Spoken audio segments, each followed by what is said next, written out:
I got these 5 but true stories off of Reddit. All the links gonna be down in the description. Here is my Instagram, subscribe and hit the bell for more content.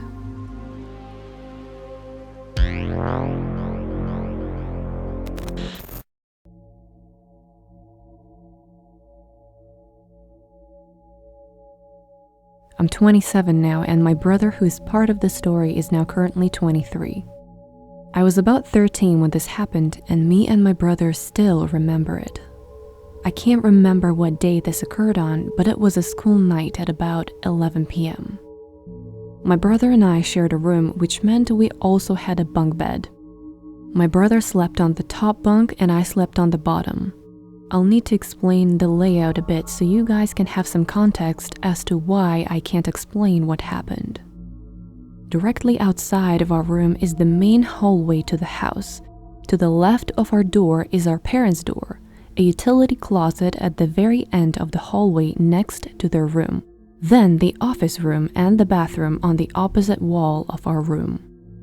The ceilings aren't very high. There's about 3 inches of clearance between our door frame and the ceiling. This will be important later. I was laying in my bed awake at about 10:45 p.m. My parents were asleep, my brother was asleep, but I simply couldn't. Anytime this happened, I'd simply let my thoughts wander in any direction until I finally fell asleep. But abruptly at 11 p.m., the noise happened. It sounded like someone slammed their fists against the wall at the end of the hallway, then a couple of lighter sounding thumps right after. Everything was quiet, and I could hear my heart beating in my chest, sitting there wondering how this didn't wake anyone else up. Then the sounds picked up, but louder. It sounded like something heavy was climbing on the walls outside in the hallway. These were not the little scratchy sounds of a squirrel or something stuck in the walls at all, but loud and prominent thump sounds like Spider-Man was climbing our wall back and forth in the hallway with his palms. The sound traveled back and forth twice before I heard my brother call out my name. "Jay?" he called out. "Yeah, I hear it too." The sound continued to crawl the wall very fast for like 5 minutes. Then this pace slowed down. When the sound was traveling back to our door, it got to a walking pace until right outside our door frame. Complete silence. No motion from me or my brother. We stayed quiet for 2 more minutes, expecting the noise to pick back up. Eerily felt like I was being peered at from the door frame. After what felt like ages, I whispered, "On the count of 3, we bolt to Mom and Dad's room." We did the countdown and then sprinted. We must have sounded deranged on the other end, just a cacophony of banging on the door and yelling. My mom opened the door dazed and confused. "Something was climbing on the walls. Did you not hear it?" She gave me a look of skepticism, but when my brother chimed in, she got concerned. My dad then swept the whole house with his shotgun, eventually giving us the whole coast is clear. What bothers me is, A, how did this not wake the parents up? The sound was loud enough to shake the whole hallway. B, if it was actually an animal, how could it sound as heavy as a person, let alone make the sound come out of the hallway? The ceiling clearance is so small, nothing that heavy could be stuck in the wall and travel past the door frame and come back with the same speed. C, if it was of paranormal nature, why hasn't this happened more often? The only other strange experience that I could remotely have anything to do with this would be the day I saw a hazy green form behind my backyard fence. It was the rough size and shape of a person and didn't move. Even when I had the courage to step within 8 feet of it, it still didn't move and still confused me.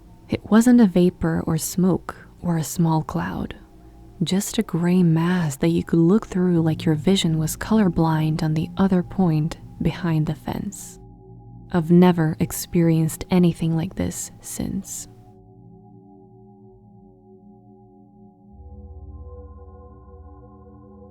At the time, I lived in Missouri. When I was about 5 or 6 years old, I was sound asleep in my bed. It had to be at least after midnight. I suddenly was awoken by a strange man standing over me with his hands around my wrist. The moonlight slightly illuminated the room and I could kind of see this man's face, mustache. I was overcome with fear and started screaming. The man rushed out of my room and not even a few seconds later, my parents came to see what was wrong. I was bawling and told them what happened, and my dad searched the house. Nothing was found. My parents calmed me down and my mother slept by my side until I fell asleep. That same night, the same thing happened again, but this time he was a lot gentler with grabbing me. Probably thought if he was gentle, he could kidnap me while I was asleep. I will never forget the shriek I made. I was definitely creeped out that the same person is somehow in my home and trying to take me out of it. Once again, he ran away. My parents let me sleep in their bed that night. When I was a teenager, my mom and I were talking about it, and she told me apparently when I was outside playing with my dad, same age, she was bathing my 6-month-old brother and she noticed someone walk past the bathroom quietly. At that point, alarm bells were going off in her head and she then heard strange noises coming from the bedroom. She wrapped my brother up in a towel and carried him in her arms and went outside as fast as she could. He totally tried to bait her to come into the bedroom. My father went into the house and looked everywhere, but there was no one to be found. My parents' theory is that they somehow were able to get in from the back door, which led to the finished basement. What creeps me out the most is that he was so quiet, everything in the home untouched. My parents wanted out of this house. We did not feel safe. They sold the house ASAP, moved us into a 2-bedroom apartment while our new house was being built.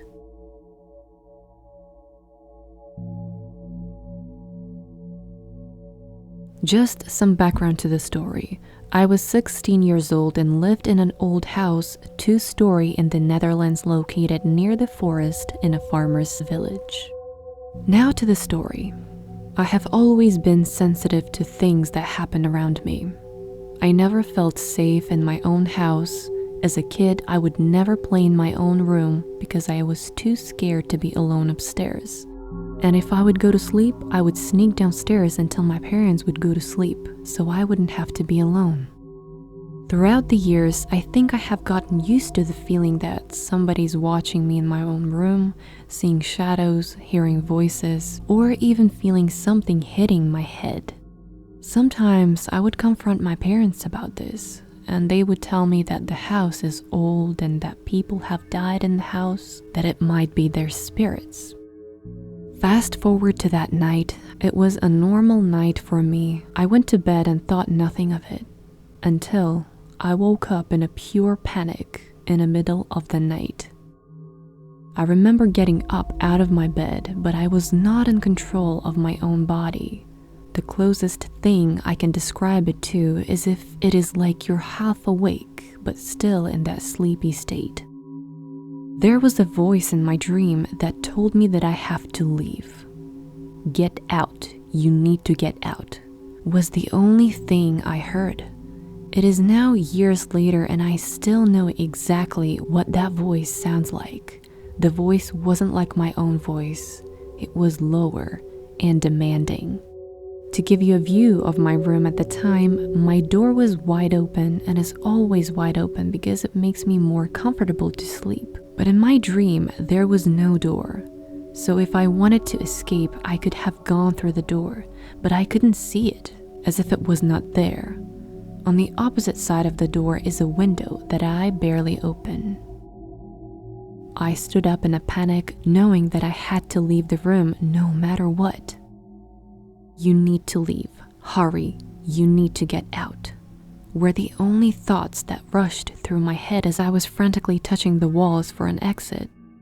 I remember the feeling of cold walls in search of a door, but it wasn't me who was doing this. Again, if I wanted to leave, I could have gone through the door, but it wasn't there. My body turned around like it never had to the opposite side of the room, and now I was touching the mirror.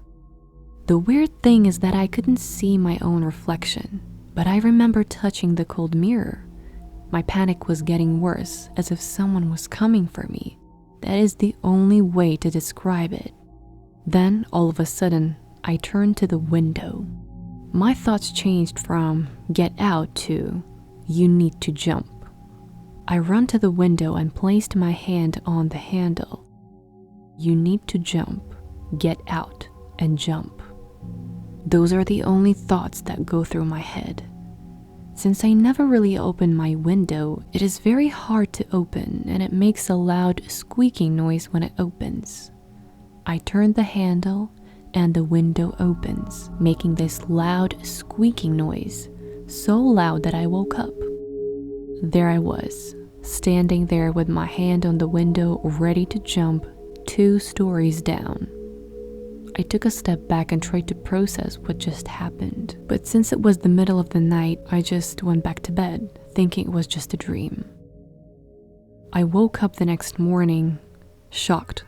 The window was wide open and everything that was on the table by my window was scattered around the room. My mirror and wall were smudged with my handprints. The handprints were all over and I began to remember the panic I felt during the dream. I ran downstairs to tell my parents what happened. They looked at each other in shock and asked me more about the event. That day, my dad zip-tied my window shut in case something like that will happen again. Weird things used to happen and still happen around that house. I currently live in America, so I don't have to deal with it. But when I go back for the holidays, I always have a weird feeling being in my old room. I think if I didn't wake up, I would have jumped for sure. The voice in my head was so strong and I had no control over my body until I woke up. To this day, my parents and I sometimes bring it up. They try to figure out why it happened or what it was.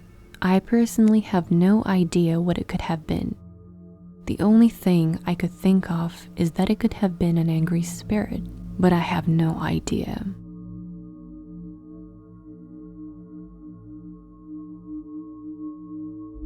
When I was in my early 20s, I lived in an apartment with my mom, brother, and my 2 sons who were toddlers at the time. The guy who lived next door was about 60, worked for the cable company, and he always had given off serious creep vibes. We were upgrading our internet and another guy who worked for the same cable company came to do the install. If I thought my neighbor was creepy, he had nothing on this guy. I was in and out of the room while he was there that day, but every time we were in the same room, he would stare at me with a weird look on his face for an uncomfortable amount of time. The next day was Saturday and my creepy neighbor must have been having a little get-together. To my dismay, the creep who had done our install was at the party. It was clear that they were drinking all day and getting louder and more obnoxious as the day wore on.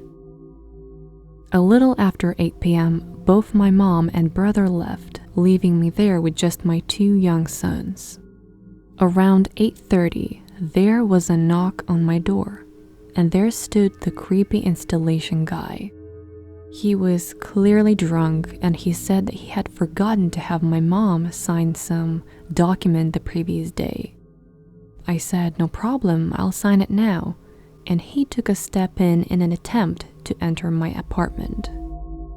I positioned myself so that he couldn't get into the door. Again, I said, "I'll just sign whatever you need." He pointed towards the kitchen and said that he had given my mom the document and it was in our house. He pushed the door and more aggressively tried to step inside my apartment, and this time I made a more forceful block of his attempt. At that point, he turned his head to his left and said something to someone. I moved just enough to see who he was talking to, and it was my creepy neighbor who was standing with his back pressed up against the wall of my apartment so that he was out of my line of sight. I quickly stepped back, shut and locked my door, and I saw them walk away. I knew then that the situation was super shady, but just how shady it was didn't occur to me until I was telling my family what happened. Why would the guy have needed a signature on a document that he had left with my mom? Why would he come at 8:30 at night when he had been drinking all day? Why did they wait until moments after my mom and brother left? Something they would have definitely seen. Why was my neighbor standing so that I couldn't see him?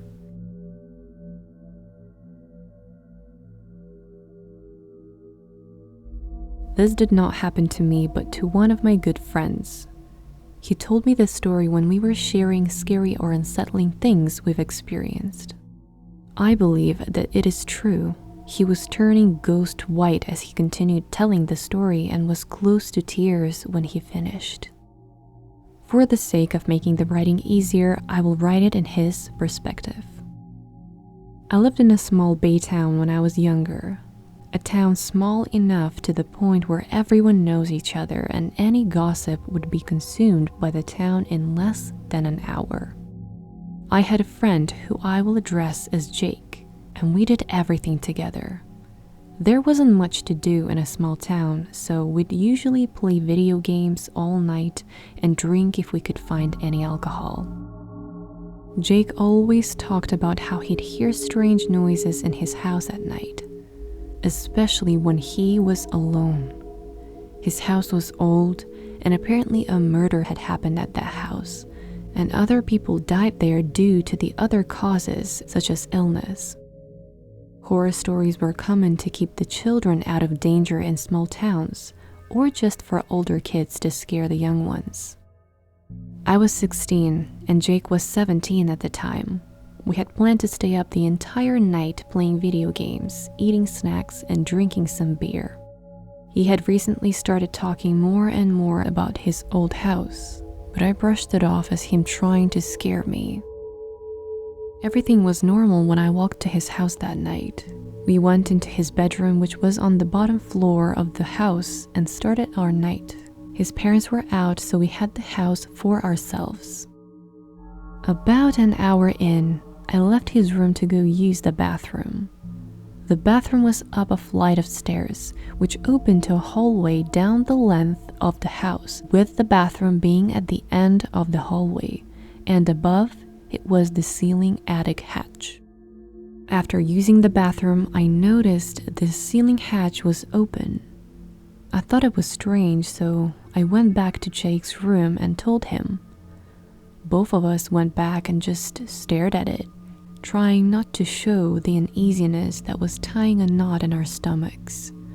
We closed it, turned off the upstairs light at the bottom of the staircase, and went back into his room.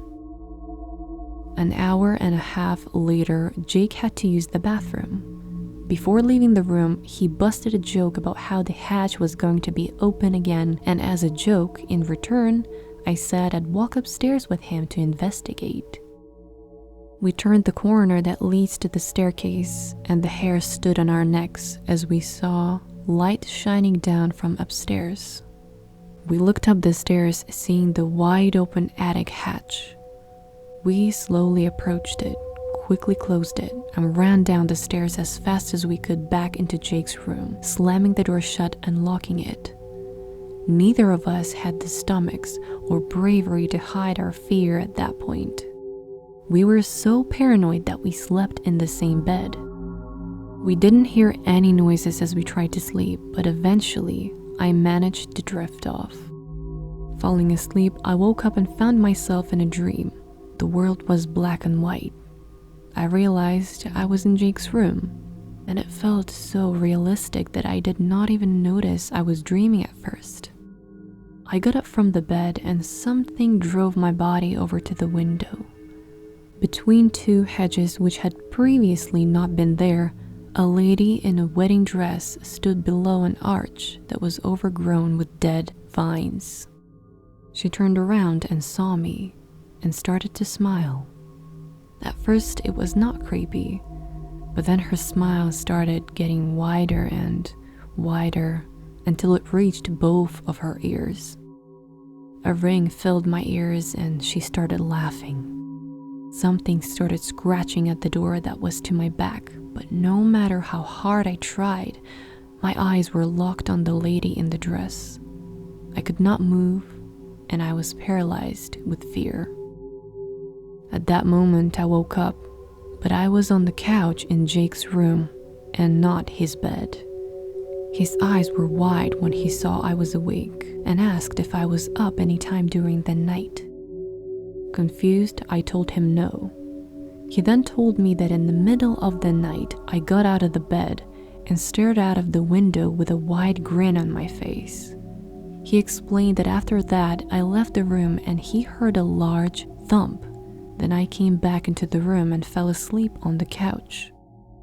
Once we cleaned up and left his room, our curiosity bested us and we decided to look up the stairs, only to see that the light was on and the attic hatch was wide open. Let me know which story out of these 5 was the scariest. Comment what you think down below, subscribe, hit the bell, and check that mystery link in the description. I will see you in my next video.